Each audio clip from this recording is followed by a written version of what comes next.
Okay. Today we're going to talk about the how you actually do the research. So this is a kind of a big lesson about the tools of the research. But before we jump into that, I want to look back at the research cycle, just so that we review this process. All right. So you have your topic, you have your research question, which we're all working on that. We will talk through those again today. And once you have your research question, then you go and you make your reference recording, which is of you playing music. And then you ask for feedback on that, and you also reflect upon it. So all the things you want to change, develop, improve, explore related to your topic, those are directly coming out of your reference recording. And then on the basis of that, you get the feedback from your teacher and other experts, and you reflect yourself. And then that leads to saying what you're going to do. So if you're doing vibrato on the violin, and your wrist is stiff, and your teacher says, "Oh, your wrist is stiff, and your vibrato is not fluid," and then you discover or you realize that the reason your wrist is stiff is because you have tension in your back, then you would say, "Okay, I'm going to go and take some Alexander technique lessons. So I'm going to learn to relax my body so that I have less tension and that my wrist can move more fluidly." Right? So that's the way like a comment like that would be translated into a method. And then you would go take the lessons. In this case, you would say what you learned, what the exercises you did, and how you applied that to your playing. And then you could describe, say, yeah, when I'm more relaxed, then my wrist moves more easily, and then I can indeed change the speed of my vibrato much quicker. And then we could see that in a recording. We can't see body tension so easily. Like if you have tension in your back, you don't really see that. So that's hard to show on video, but you definitely can show it in the way you play. So this is why you can have reference recordings. You can have them all throughout your research. It's not only at the beginning and the end. You can also have it in this stage. You can also have lots of videos and recordings. Most people do, actually.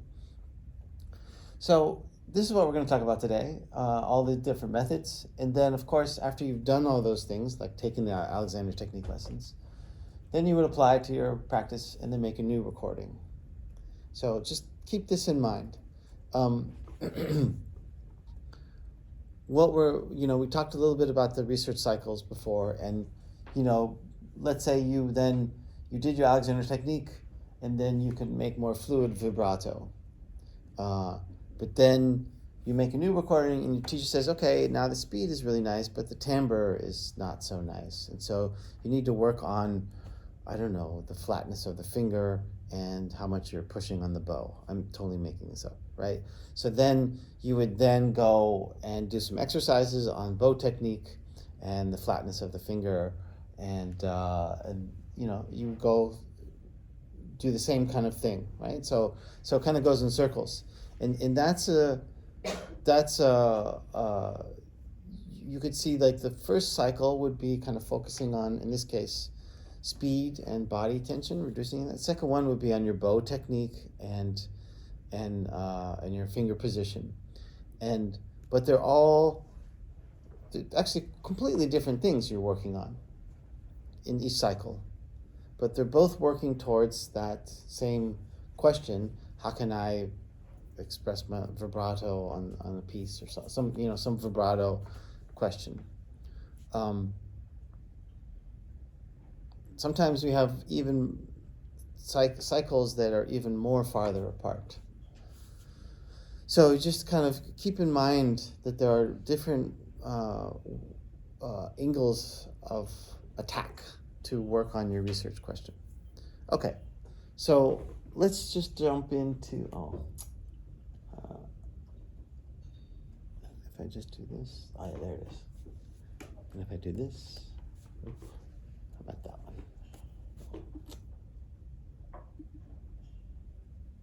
All right. So you've got your topic, you got your research question. You made your reference recording. You sent it to some experts for some feedback, and now you've got feedback. And now it's time to get to the research. And this is something you're gonna start after your research proposal is okayed. But likely you might have already started a bit, just because. So what we're going to talk about are the methods that you're going to put in your research proposal. So the first thing you think about is your research strategy. And sometimes we call that methodology. So you have your methodology, which is the overall strategy of your research. What are you going to do to answer your question? And then you have your methods, which are all the individual tools like interview and experimentation, and this is what we're talking about today. So methodologies is your strategy. The methods are the individual actions you're going to take. But first thing you do is you ask yourself, well, what do I want to know? So you're using feedback from experts and colleagues and your own questions, right? This is what you get from your reference recording. And then you ask yourself, well, what form does this knowledge have? Is it in text? Is it in music? Is it in a video? Where is the knowledge? Is it in a person? Is it on a recording? And how can I get it? So we take this kind of simple approach to think, okay, what is it I want to learn about vibrato? And okay, I want to be able to change my speed, and I want to have a nicer tone color. So how do we work on that? Where is the knowledge? And so you have to ask yourself these kinds of questions. What kind of knowledge? Where is it? In what form? And then once you have that, you can start to figure out how to get it. Okay. So that's a little bit over your strategy. For each of you, it's a different strategy. So that all depends on your research, right? So like I always say, it's your research. You are creating, you're doing the research, you're doing the work, and you're balancing these questions, the question you want to answer, with the kind of research that you want to do. So just to say it already, if you have a research topic, which means you have to read 10 books, and you don't really like to read books, well, change your topic, because you won't like to do your research. So there's a sort of give and take between the kind of things you like to do as a person and the research, and also the kind of music you want to play. And you want to keep that, you want to really keep it attached to the things that you like to do as an artist, and then try to work the research so that it fits that. Okay, let's talk about qualitative and quantitative data. So all the information that you're going to get, it's going to fall into one of these two categories. And really simply, quantitative data is data that can be measured. So we're gathering numbers, right? The tempo of that piece is 110 to the quarter note. So now we have 110. And when that other person plays it, they play it at 122. So now we have a person who plays at 110, a person who plays at 122. We have numbers. We can really easily say one is faster than the other. Then we have qualitative, which is data that can be observed, not measured. We're gathering descriptions, opinions, stories. So you're listening to someone play and you say, wow, it's really exciting the way they play. That's a description. It's not a number. So, or you have some story about, the way you learn something. Like our teachers are always telling these stories. Or like I'm telling you stories sometimes. And then those stories have meaning and a point to them, but they're not in numbers. But they're still really valuable for us. Now, the interesting thing about thinking of data in terms of qualitative or quantitative state is translating from one to another. This is where meaning and interpretation is created. So, for example,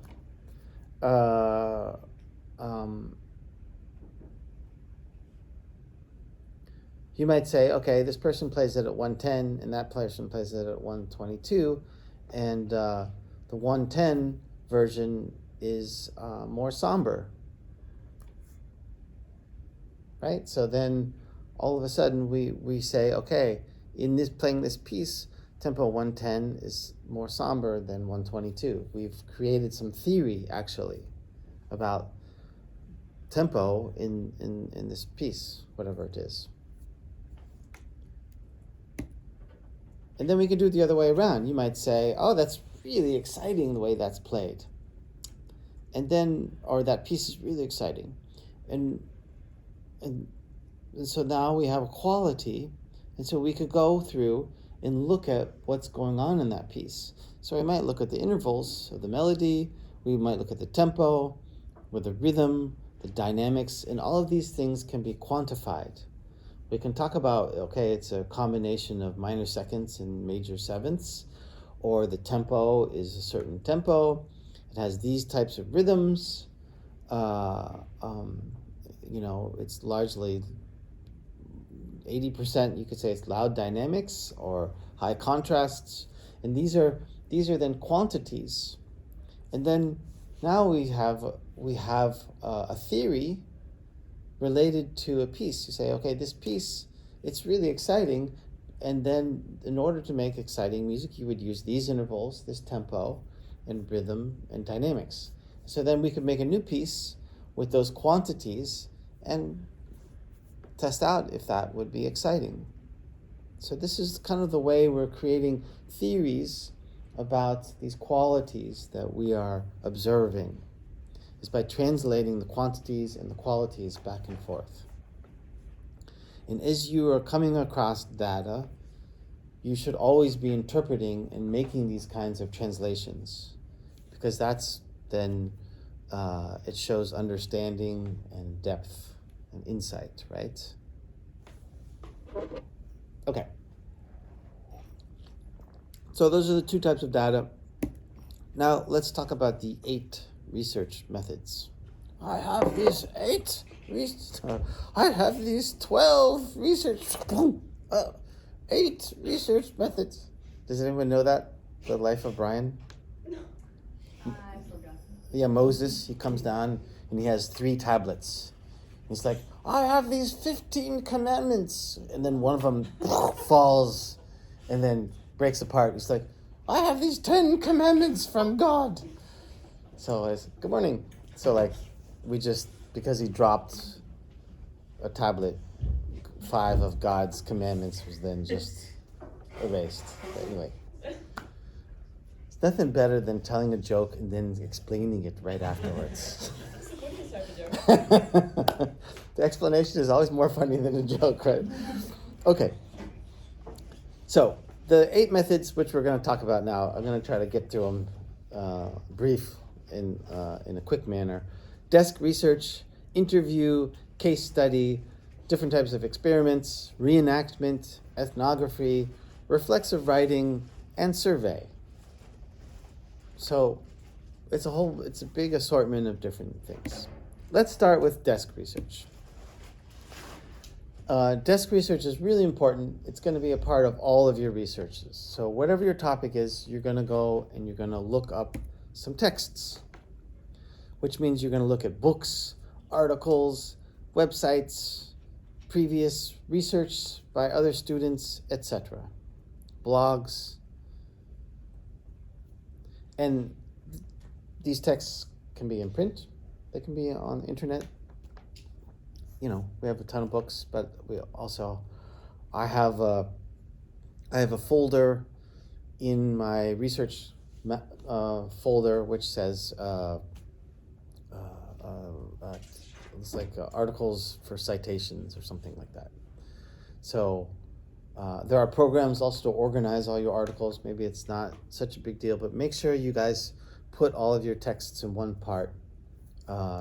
If you're reading a PDF and you see a line that you want to quote it or copy it and put it in the document, but make sure you highlight it or make an annotation, right? So like in this book, How to Write a Thesis, you can see I've already highlighted, I start making notes. I really like to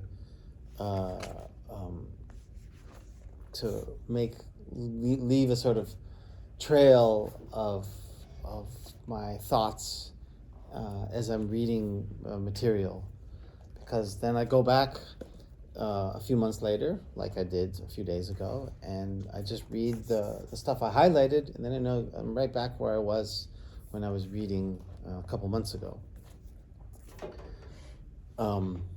Okay, so those are texts, part of your research. We also have audiovisual media, which are audio recordings, CDs, LPs, DAT tapes, mini discs, and we have videos, so YouTube, Vimeo, TV broadcasts, whatever. We talked about the Spotify thing last week, right? Yeah. Wait, I'm not repeating this lecture, am I? Feels a bit like it, but I think it's new. It's a different PowerPoint. It's a different PowerPoint, yeah. But it feels like the same topic. That's right. We talked about critical media review, which we also talked about the Spotify thing. There is a lot of double information. All right, good. Well, you can never get enough repeats in this business. So we're not going to repeat that discussion into streaming services. Further, we have documents, so which are scores, manuscripts, diagrams, pictures, drawings.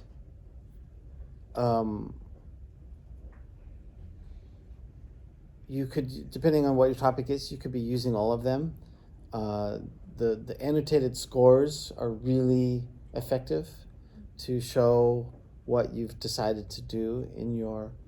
Actually, score annotation is really, you can do it two ways. One is descriptive, so you could like watch a recording of someone playing a piece of music, and then you could be describing what they're doing at each bar or each note. So if you're talking about vibrato, you might want to draw a line for the speed and width on each note. And then you could make an analysis of that and say, oh, they typically play vibrato like this. And it can be prescriptive, where you could, after analyzing a number of people's vibratos, you might say, okay, this is the way I want to play it. And then you would draw your own score, your own vibratos on your own score, and then play it like that. So that becomes a new score for the way you would play a vibrato. So we have two different types of score annotations. And in artistic research, score annotation is great. We can, maybe next semester we'll take a look, have a class and look at how to do score annotations. Because that's really a great, clear way to bring across your ideas and information. So with all of this desk research, you will summarize, analyze, and reflect upon it all, right? So like I said in the beginning, there's no information in your artistic research which is just sitting there apart from what your research is. Everything, you're telling the story of your artistic practice and development, and you're grabbing information with your desk research that is informing what you're doing. and you need to be very explicit about that. That's the whole way we write down and document our research, is saying what you learned and how it was relevant for your practice. So again, if you're doing a research on Prokofiev's vibrato and Prokofiev's sonata, we don't need to see a 2-page biography of Prokofiev, because first of all, I can just look that. That's right on the internet anywhere, and but it may be interesting that Prokofiev first studied viola when he was 10, because that might somehow inform the fact that he wrote violin. I don't know. I'm making this up, but there could be biographical details which then lead to specific contexts that are relevant for how you're doing vibrato, and then you would say that. Always cite your sources, so make sure you're making citations. So whenever you have information that you think is interesting, write it down, and then say where it comes from. I've done that a bunch. I wrote things down and I didn't say, or I said it was from that book, and it's like, Jesus, where in that book? And then I have to go find it. So get in the habit of putting the name, where it comes from, and also the page or the time stamp, right? Because if it's a 30-minute sonata and you were really impressed at 27 minutes and 32 seconds, you don't want to have to go watch and finding that spot. So a little bit of that kind of organizational notations while you're collecting information can save you a lot of information. Just like when you make a voice memo, change the title that talks about what's the topic of that voice memo, and maybe even the dates if that's relevant for you, right? Because I spent this summer going through 600 voice memos and trying to figure out what the hell was on them. The other thing about desk research, there's that snowball effect. As soon as you read one book, you look at the bibliography, and there's 10 other books which are interesting. And once you start finding things, you find more and more. And so that's the kind of effect of how that goes. When talking about text sources, we have two different ways of looking at sources. We have the primary sources, which are the original first-hand accounts or records of events, experiments, or artistic creations. Actually, this applies to more than just text. Just primary sources are like the original sources. Like we talk about going back and reading the original score, not the international edition or something, right? So that, because then you're not looking at someone's opinion of the piece, you're looking at the piece of the way it's originally notated, and then you can draw your own conclusions. Or if you want to talk about, Plato, for example, or other Greek philosophers, you can go back and read the original texts and then see what they said, and then you can make your own interpretation. Now, with all of those guys, like those kinds of original sources, a lot of people have been talking about that. And then those become the secondary sources. So when you read some philosophy book and they're quoting Plato, that's a secondary source. So then they're taking his words and putting it into a context and giving it an interpretation. So the secondary sources are interpretations, analysis, reviews of primary sources and events. We are using both of these things all the time.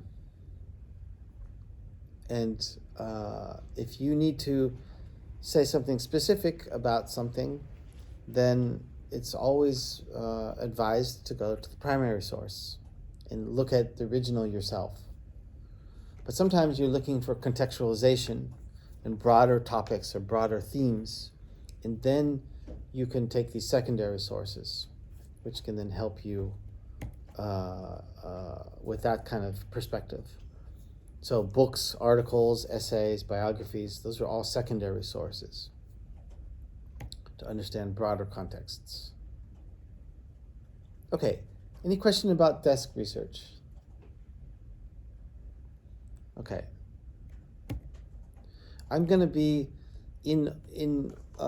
so when you're making your research proposal and you talk about your methods, I'm expecting all of you to have desk research in there.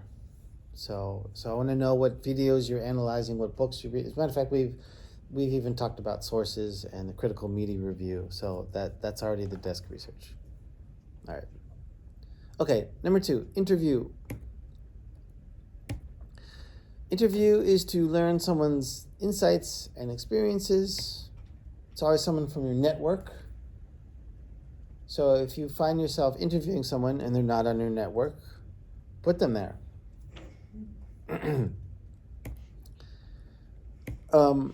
When you prepare your interview, you ask yourself, what is it that I really want or need to know? With whom do I want to discuss this? Who's the person most concerned with, informed about, interested, or experienced in this topic? You prepare the conversation, you prepare the questions, the topics, ideas to trigger feedback, and then you make an appointment, right? It's all pretty obvious. Now, with the interviews, there are 3 types. Number 1 would be structured. And a structured interview is where you write 3 or 5 questions, and you ask those questions, you get an answer, then you ask the next question, get an answer, right? Sometimes you see this in interviews, or I got a nice artistic research magazine yesterday where they had like 5 questions and they asked it to 7 different experts. And you can click on their page and see what they said. There's no follow-up. In the semi-structured interview, there is follow-up. So, and this is probably the kind of interview you guys will mostly carry out. You'll go to your teacher or some expert, and you've got like 4 or 5 questions that you want to ask, and you'll ask a question. They'll start talking, and then you might ask another question that goes a little bit deeper in that direction until it kind of reaches a sort of natural ending, and then you'll move on to your next question. So it's a combination of preparing ahead of time to make sure you get the information you want, but also going with the flow, right? This is exactly the way I teach, right? I've got this PowerPoint, so I know what I'm going to say, but I'm making up the words as I talk. And then the third way of interview would be the open interview, where you might say your topic and then see what they say. And this could be more related to the interview you do for your proposal. Say, well, I want to research vibrato, and what do you think about it? And then they might talk about pieces which are interesting, they might talk about players, they might talk about books. You don't know what they're going to say, so you want to leave it open. Or like if you meet somebody who's really experienced and famous, you might just want to say, hey, what do you think? And then let them talk. Because everything they say might be, pearls of wisdom. And you don't want to be, in chains to only ask specific questions. Okay, so we have these 3 types. Then there's also what's called a dyadic interview, where you might interview 2 people at the same time. Maybe you have 2 teachers and you want to kind of get their thoughts, or maybe you're sitting around with 2 of your colleagues and you want to get their kind of play them against each other to sort of explore a topic from multiple positions at the same time.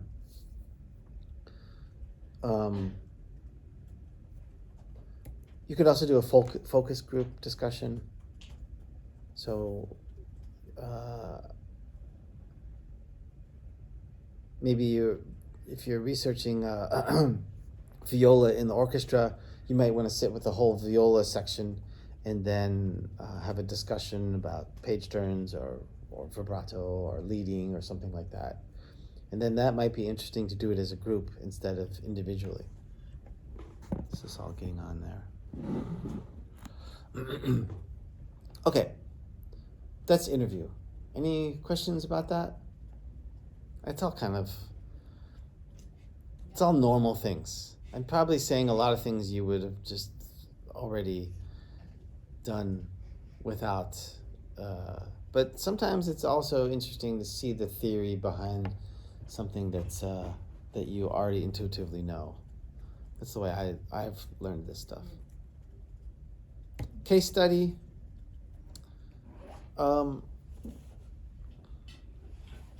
Right, so you're doing you're studying vibrato, and then you ask your teacher is a really good friend of Itzhak Perlman, and so you get to hang out with him for a week, and you see a bunch of recordings. So then you do a case study of his recording, and so and that's where you really go deep, or maybe you even saw him play live once, and then you want to go into that performance. This could be really interesting for some of you, to really look at some specific performance or concert or approach that is just unique and not general. So then you're gaining profound insight into that one subject. The case can be an individual, a group, an event, a work of music, a performance, or any unit of musical significance. So it's a singular thing that you go deep into. It's selected specifically for its qualities, as opposed to a random sampling to get a general overview. So you're going more depth than breadth, and qualifiable data and research methods. So you're looking for specific meaning and understanding instead of a general overview. and you would take a holistic perspective. So multiple data sources. So you might interview Perlman. You would certainly observe what he's doing. You would look back at the videos of that one performance. You would also reflect upon it, maybe compare it to other recordings. So you really want to go into that one moment. So this is what a case study is. Related to this might be reenactment, which we will talk about later on. So it's to go deep. So in general, the case study is you select the case, determine what methods you're going to do, collect it, analyze the data, and then write down your findings. So, and this is of course totally obvious, but it also speaks to this documentation habit, which you guys should all get into the practice of. Documenting everything you're thinking, you're asking, what you're getting, because once you document it all, then when you go to write your report, it's not so much having to think of things. It's just more organizing the information you already have. Makes it much easier. Can you all think of a case study related to your topic?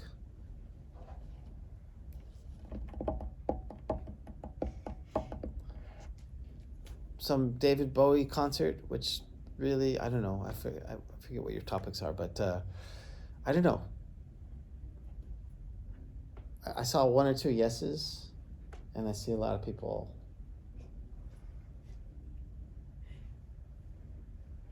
not saying anything.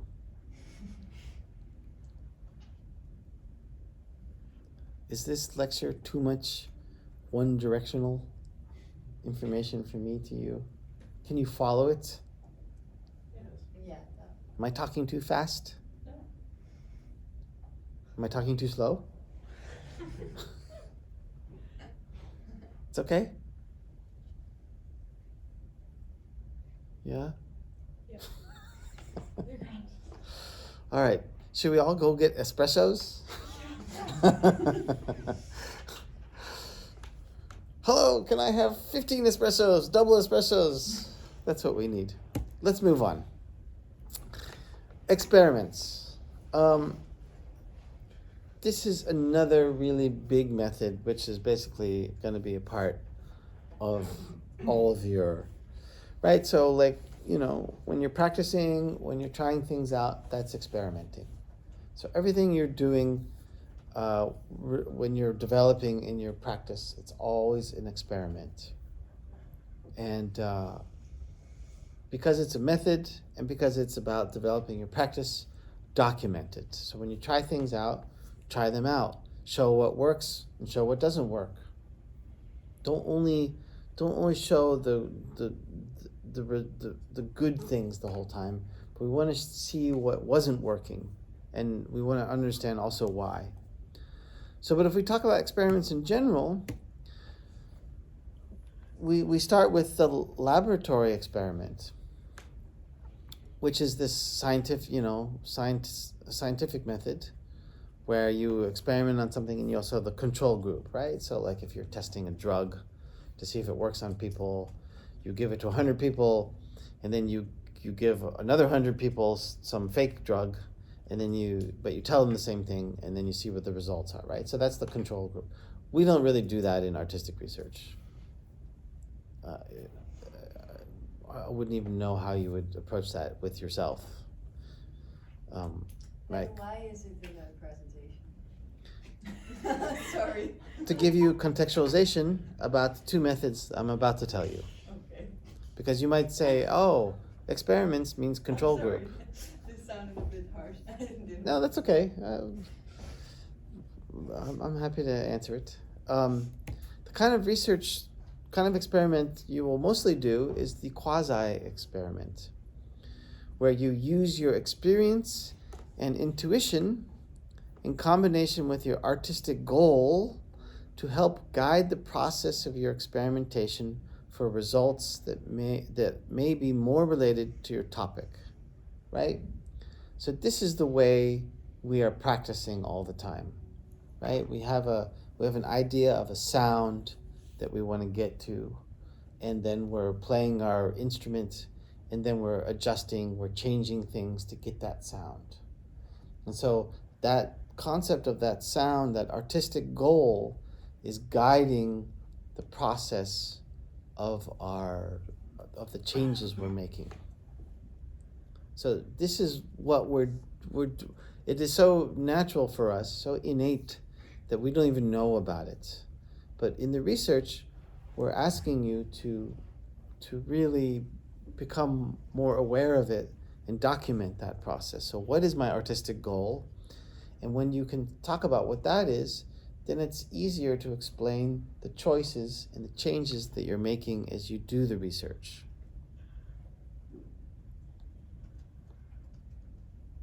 And sometimes you might say, well, I wanted to make an exciting piece.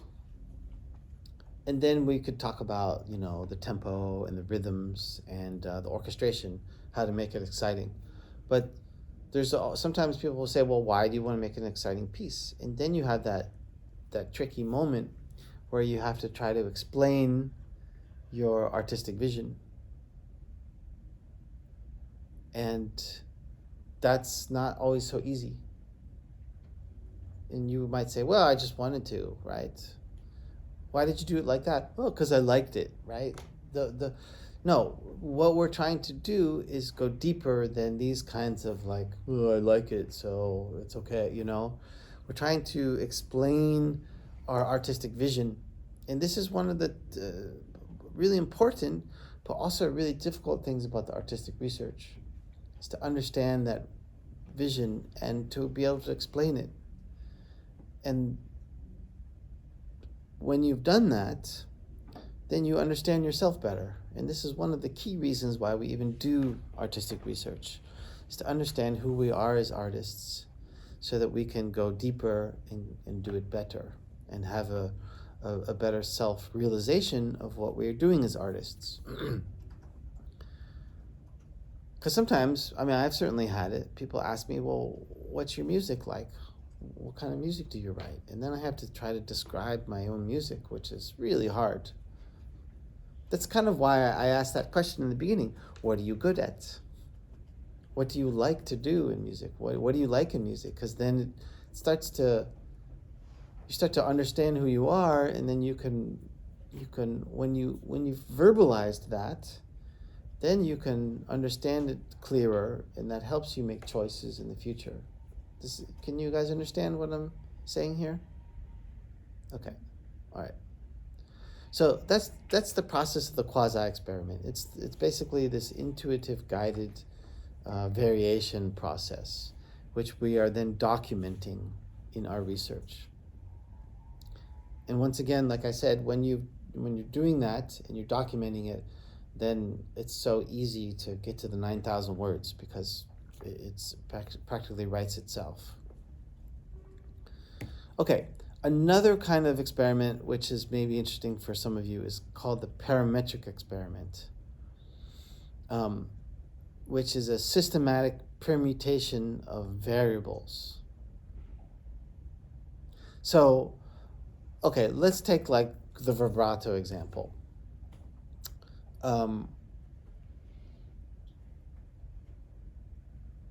So let's say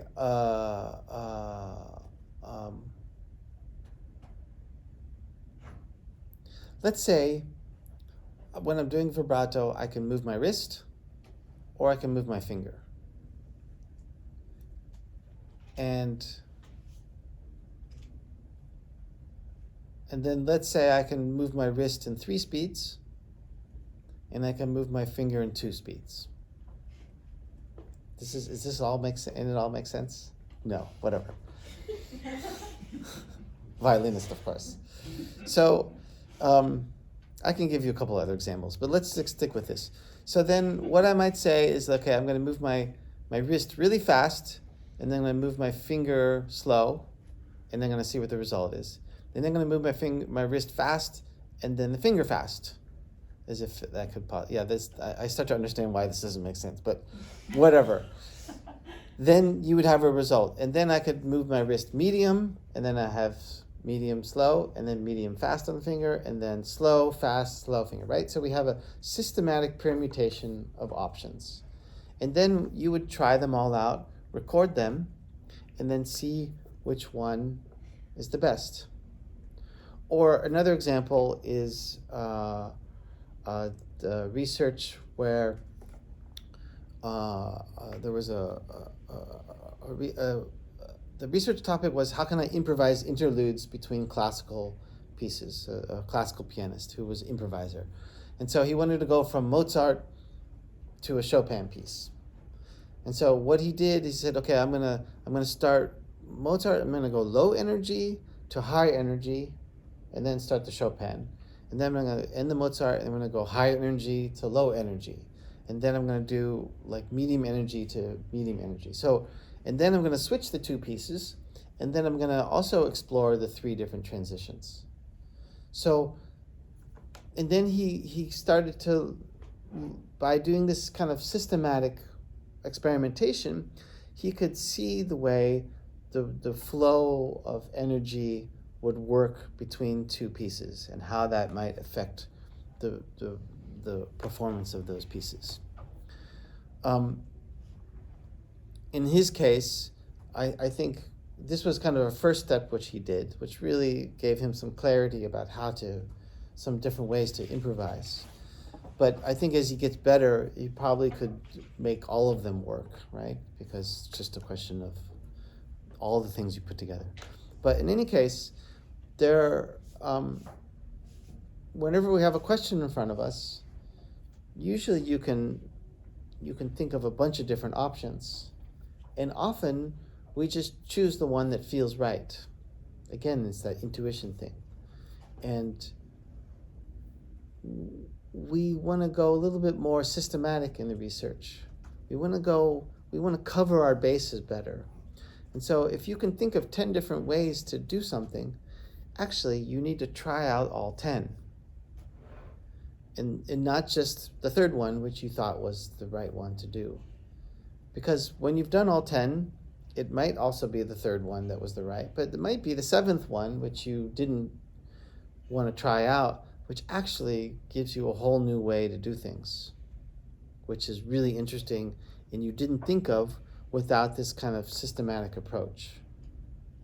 So basically it comes down to applying a system to your experimentation instead of relying upon the intuitive direction of the quasi-experiment. Because the intuition will make automatic choices, but this methodological approach generates options that you might not have seen before, which I know in my experience, I'm often surprised and like, oh, that is a better way to do it. And if I didn't take this method, I wouldn't have come across it. You understand how these two ways work? Okay. So that's experiment. Now, reenactment. Reenactment is the action of performing a new version of an old event. Right? So you could get that recording of Itzhak Perlman playing the Prokofiev sonata and then analyze his, try to do everything the same. So the speed of vibrato, the tone color, facial expressions, and then see what you learn from that. So the person or persons doing the reenactment aim to get the details as close to the original as possible. The goal is to gain knowledge about the artist that recorded the performance, or about the piece, or in the style in which it was performed. And the knowledge that is gained by engaging in reenactment is often embodied. So this is a kind of interesting point on the reenactment, is when by redoing what someone else did, you're learning about how it feels, how it worked in the body, how it smelled, how it sounded. And then you have this multisensorial impression of it. And then the reenactment is always done in combination with some form of reflexive writing. So you talk about how it was. What did your senses tell you? How did it feel? Was it natural? Was it revolutionary? Did it explain a lot of things? Was it not natural? Was it, whatever. All the different responses come out of that. There's often a lot of things we learn. I mean, who are the jazz players here? If you play sometimes we play a transcribed solo by someone else, and we see how that feels. I recorded a piece. I made an arrangement of a Lee Morgan tune, and I played his solo on the contrabass flute, and it was really different than the way it sounds on trumpet. And we were writing those things down. In this case, it wasn't part of my research. I just did it. But if I was part of my research, I would then explain how it changed and how it felt and what I needed to do to make it work. Can you guys think of a reenactment that might fit for your research?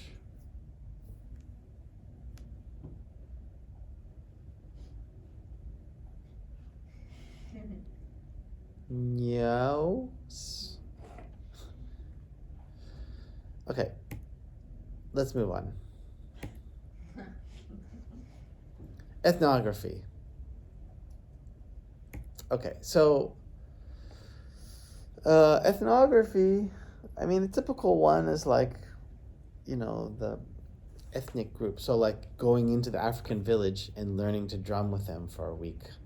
Then that would be a real obvious form of ethnography, because you would be living there, you'd be playing the drums with them all day, you would be eating, you would be with them, talking to them, you would see the way they put the drumming into their into their community and how it operates. It's very different than when we go watch African drumming on a concert stage. Right? And I did this once. I went to Gambia for a week and a half and lived in the village. and then it was so strange to then see them in this kind of formalized concert stage. It was sort of like a concert zoo in some ways. But the ethnography is where you're really going deep into a culture. So you're describing a culture, complex or subconscious processes. So, and it's not only this ethnic concept, which I just talked about, but also there might be ethnographies that are interesting for your research. For example, if you're doing historically informed practice, how did that work? What were the ways of playing and communicating in pieces that they're doing? Or I can't think of another example right now.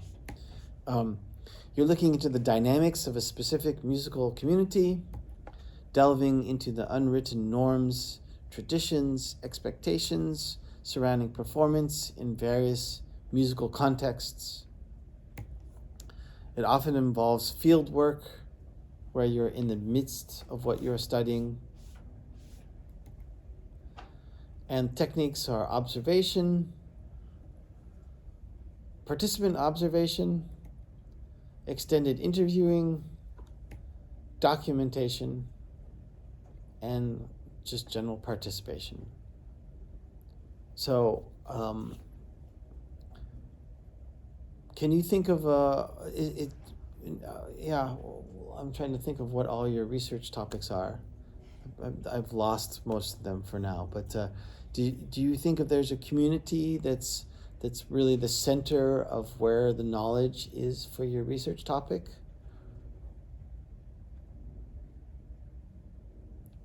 Looks like a lot of no's.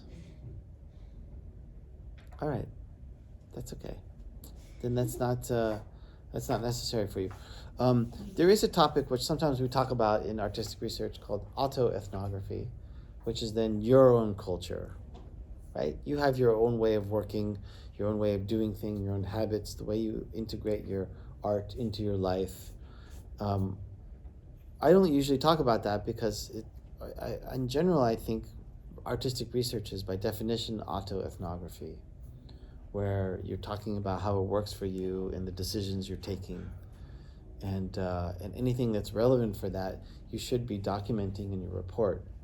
So it's already autoethnographic. Reflexive writing. Reflexive writing urges you to explore subjective thoughts and feelings that play a role in your research topic and your artistic practice.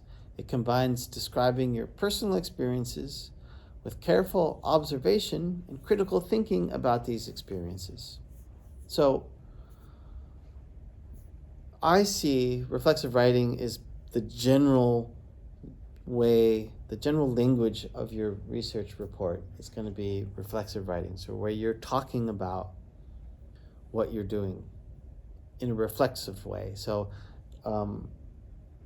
not only reflective, so where you're reflecting upon things, but also the way the information is feeding back into you in a reflexive way and how that influences you. Now, on Tuesday, we had like a 10-minute conversation about if reflexive writing is about like reflexes, like knee-jerk, or if it's about like reflexive verbs that point back to themselves, or what's the difference between that and reflective writing. And so it's all open to certain interpretations, but we don't need to repeat that. But I think you kind of understand what I'm talking about, yes? About your own thoughts and your own practice being involved. And then as you're talking about it and dealing with the things, it's also influencing you. Some examples which could be interesting for your method are research journal, so keeping track of how your research is going. Practice journal, so you're trying out things every day Every day it goes a little bit differently. You have a different angle on it. Learning stories. Somebody tells you about how they learned something, or how it works for you. And this is all stuff that you could use in your research report as you tell the story of your research. Any questions about reflexive writing? Okay.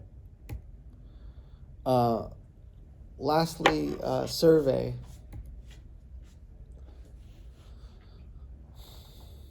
I put survey at the end because a lot of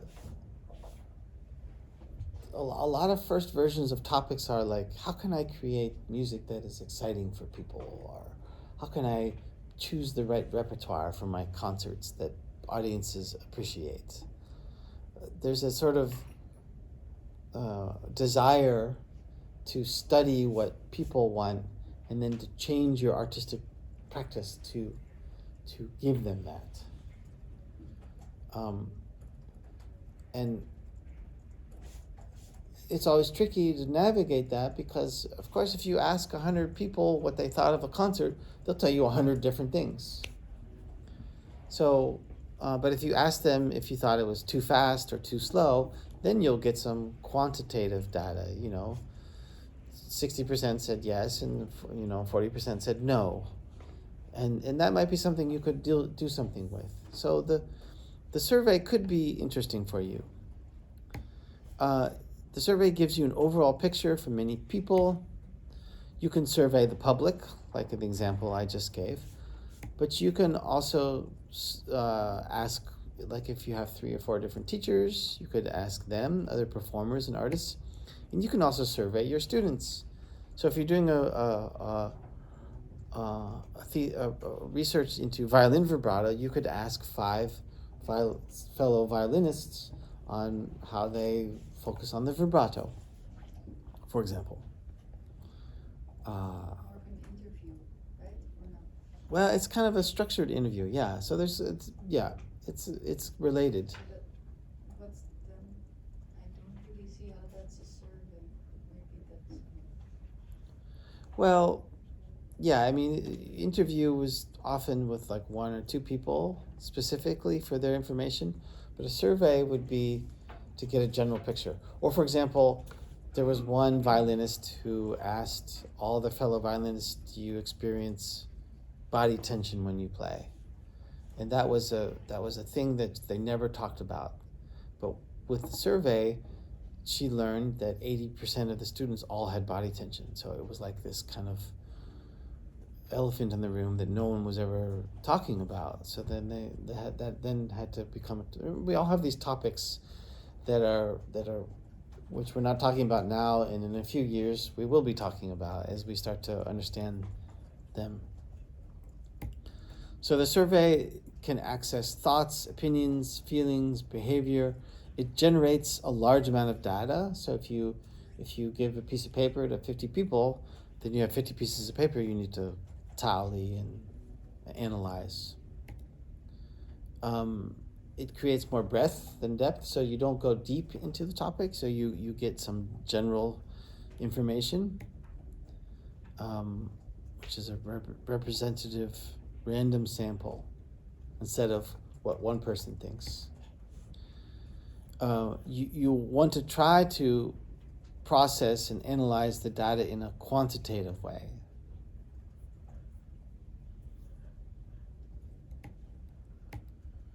And the techniques, you can use questionnaires, predetermined set of questions, pre-structured or standardized interview, literature survey. You also can survey literature and see what, in some of your topics, maybe, like if you want to talk about what's the Franco-Belgian bow hold on the, you might find a whole range of different opinions about that. And you might want to survey 10 different people or treatises and figure out what they say about that. And then the survey often involves doing some pre-research so that you make sure you're asking the right question. So you test it out, you ask a few people, see what the results are. usually I do this because I run some summer courses, and I usually make a survey in Google Docs or Google Forms, I think it is, and then it's really easy. People can go in and they can answer. I can make a bunch of questions. They can just click on them, and the way I tend to do it is I do it both quantitative and qualitative. I say, for example, did you think that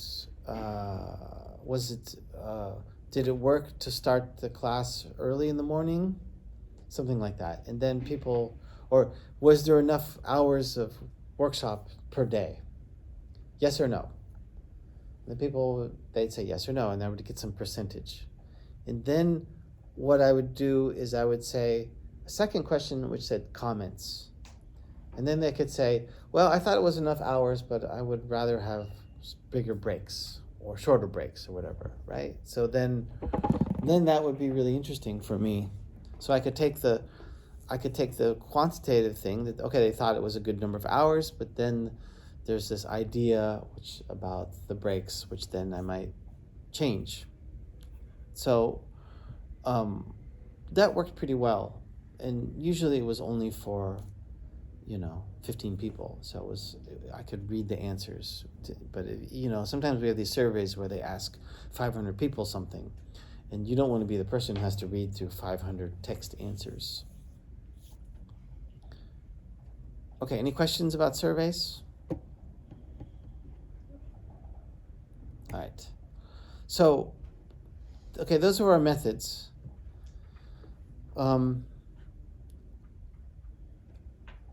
When we're talking about the strategy for your research, which is the overall strategy of how you're going to do it, then we talk about this idea of triangulation. Trianguleren. Is that goed Nederlands?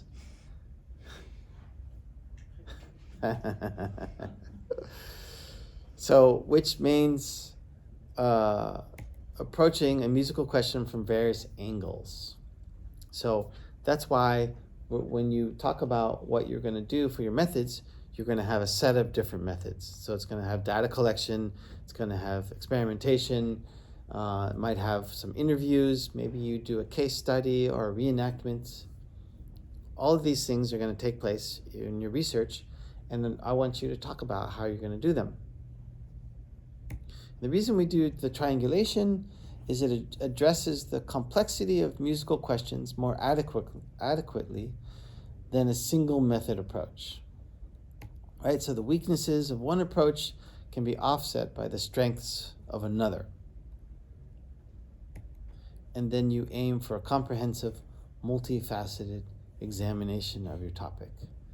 And it's more the combining of all these methods goes both deep and wide, right? Does that make sense to you? Okay. Any questions about that?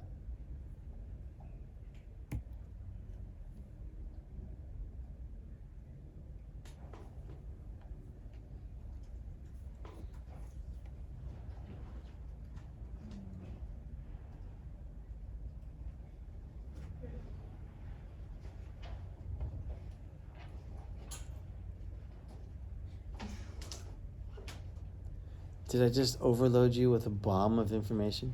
No, actually not. Okay.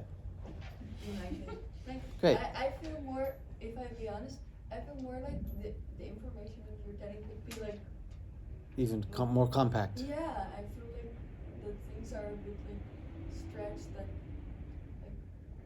yeah. All right. Be more compact, but maybe that's my feeling, but maybe people think differently. No, it's a good point.